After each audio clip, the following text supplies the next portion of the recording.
Let me tell you my story. My skin is always like this. Let's talk about sex and put an end to fossil fuel exploitation to prevent environmental catastrophe.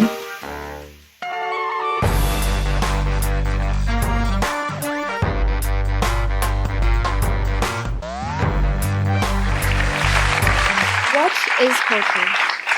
What is the actual meaning of culture?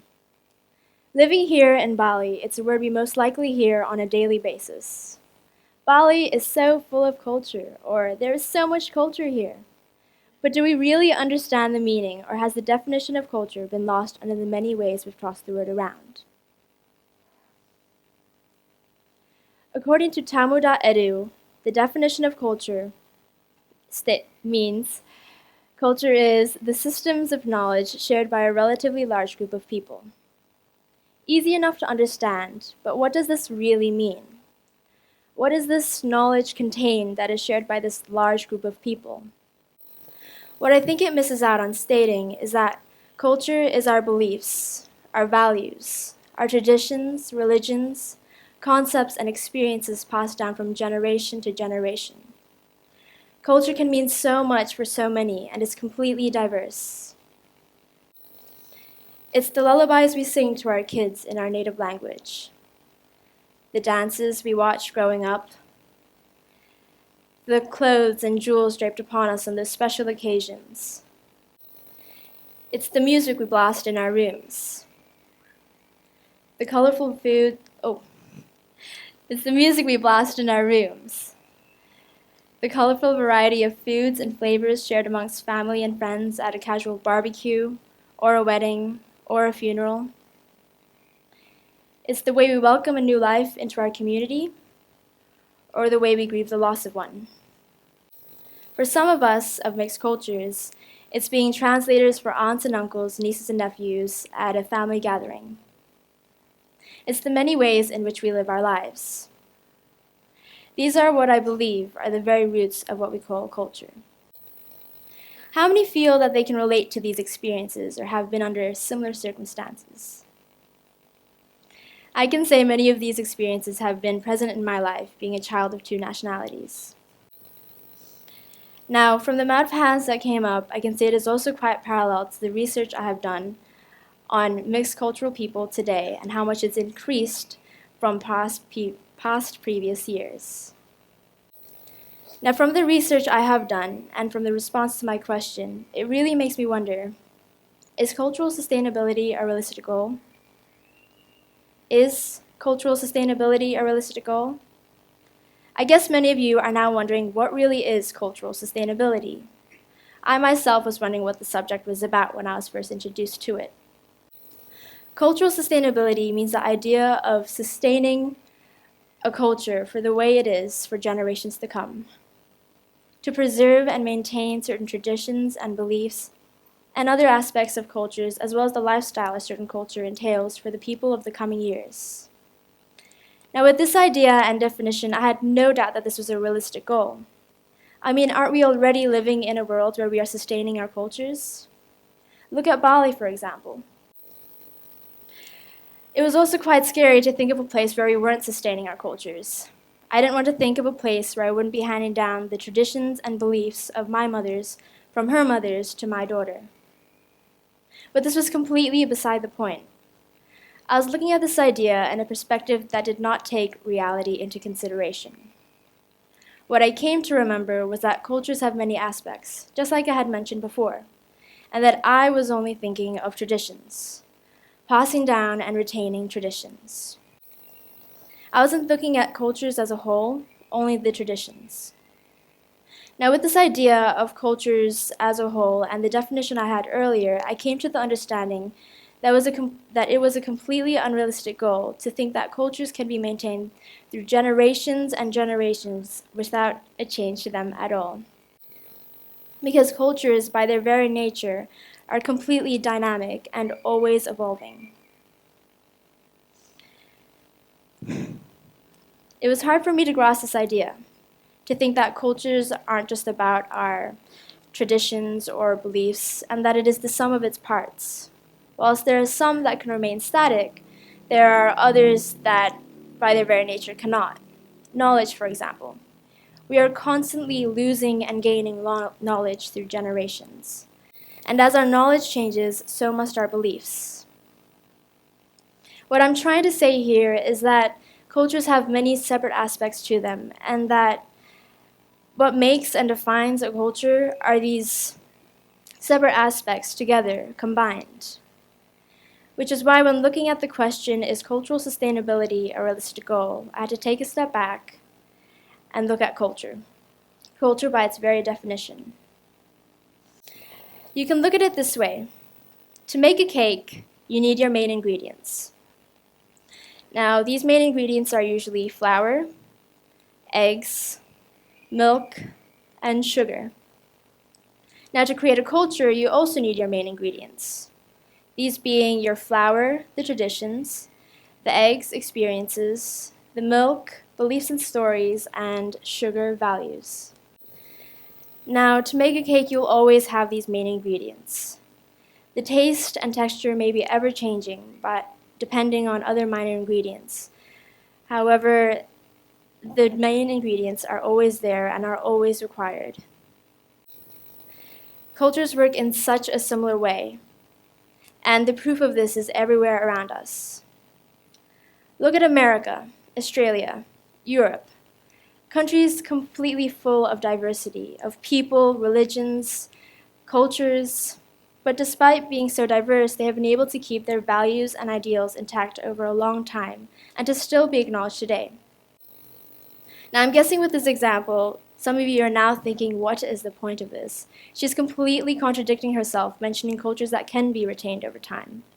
But the thing is, this idea of an American culture or Australian European culture, they have not been retained over time as a whole.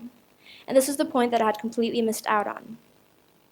Whilst they have their values and ideals kept intact, their cultures as a whole had recognized the change and have evolved along with us, adapting to the changing world we live in. Now, one example of this would be gay marriage. If we were still to be living in the same cultural boundaries as of, say, only a generation ago, would we be here today with all 50 states of America and many other countries having legalized gay marriage? The answer is no. We may think we're still the same and haven't changed over time, but look back only 10 years ago. We didn't have the knowledge we had back then nowadays. Nowadays back then. Just like we don't have the knowledge we will gain in the next 10 years. I'm sure many parents and adults here today have once said in their life, when I was younger. When I was younger, I didn't have an iPhone or PlayStation. When I was younger, I wasn't taught this or that.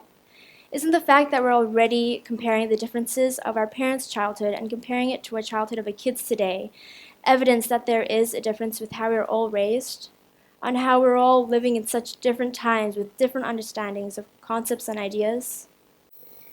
Now, the reason I have brought this idea of cultures being completely dynamic up so many times is because with this understood and seen in real-life experiences and in history, it pretty much answers the question I had asked at the beginning of the talk.